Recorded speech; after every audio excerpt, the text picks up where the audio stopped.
Bonsoir à tous et bienvenue dans ce bref tour de l'actualité. 2 cas de variole du singe ont été recensés en Côte d'Ivoire, l'un dans le département de Tabou et l'autre à Koumassi, dans la ville d'Abidjan. Selon les autorités sanitaires ivoiriennes, le premier cas concerne un homme de 46 ans, ouvrier agricole, résident à Iboké, qui s'est présenté au centre de santé d'Iboké le 1er juillet 2024 avec des symptômes tels que la fièvre, les céphalées et les éruptions cutanées. Le second cas, un jeune homme de 20 ans, élève et résident à Koumassi, campement, ici à Abidjan, a développé des éruptions cutanées et buccales le 14 juillet 2024. Les diagnostics ont été confirmés après l'analyse des échantillons biologiques effectués par les instituts Pasteur d'Abidjan et de Dakar. Et puis, les cabinets et les bureaux d'études d'impact environnemental et social ont été formés aux droits des enfants. Une initiation en rapport avec l'environnement, mais aussi le changement climatique. La formation s'est déroulée hier et aujourd'hui dans la commune de Cocody. Elle a été initiée par la Fédération des réseaux et associations de l'énergie, de l'environnement et du développement durable en partenariat avec Save the Children. Le commentaire de Bienvenue Kwao. Vulgariser les nouvelles dispositions du Code de l'environnement et outiller les cabinets d'études d'impact environnemental et social sur la participation de l'enfant. Objectif, améliorer les connaissances de ces tout-petits sur les droits de l'enfant dans un environnement sain. C'est tout le sens de cet atelier de renforcement des capacités et de sensibilisation des cabinets et bureaux d'études d'impact environnemental et social face aux nombreux défis liés au changement climatique. Une initiative de la Fédération des réseaux et associations de l'énergie, de l'environnement et du développement durable à FAIRE-ADO, en partenariat avec Save the Children.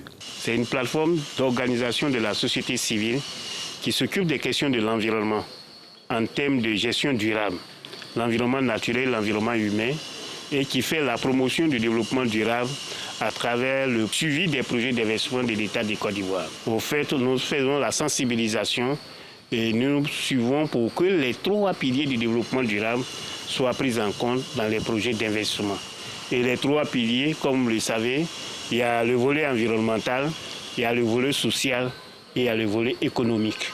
Cette formation est soutenue par le ministère du Développement durable et de la transition écologique. C'est une très bonne initiative puisque cet atelier a pour but d'amener tous ceux qui sont responsables des études d'impact environnemental et social à intégrer dans leurs actions, mais dans leurs activités, les droits de l'enfant. Cet atelier va amener toutes ces personnes et ces personnalités à pouvoir œuvrer de telle sorte que la génération actuelle qui bénéficient d'un certain avantage puissent œuvrer à travers leurs activités. Cette rencontre s'inscrit dans le cadre de la protection des droits de l'enfant face aux effets des changements climatiques et de la dégradation de l'environnement. Elle vise à préparer les enfants à des actions de lutte contre le changement climatique. Puisque nous parlons des enfants, y a-t-il une véritable différence entre le travail des enfants et le métier dit socialisant qu'exercent ces tout-petits dans plusieurs villes de l'intérieur du pays? Pour répondre à la question, nous nous rendrons ce soir sur la voie qui relie Zaguiéta dans le département de Bonan au centre-ouest de la Côte d'Ivoire, région de la Maraoué. Tous les soirs, là-bas, l'on assiste au ballet des paysans rentrant du champ avec leurs enfants. Grands ou petits, tout le monde porte une charge. Et pourtant, ces charges portées par les enfants ou même les activités qu'ils mènent au champ peuvent être considérées comme une exploitation. Théodore Zouzou et Gilles Tonian lèveront l'équivoque dans l'édition de ce soir. Dans l'actualité hors de nos frontières, en Guinée, l'information a été donnée aujourd'hui. Dadis Moussa Camara est condamné à 20 ans de prison. L'ancien président a été reconnu coupable de crimes contre l'humanité dans le massacre du 28 septembre 2009.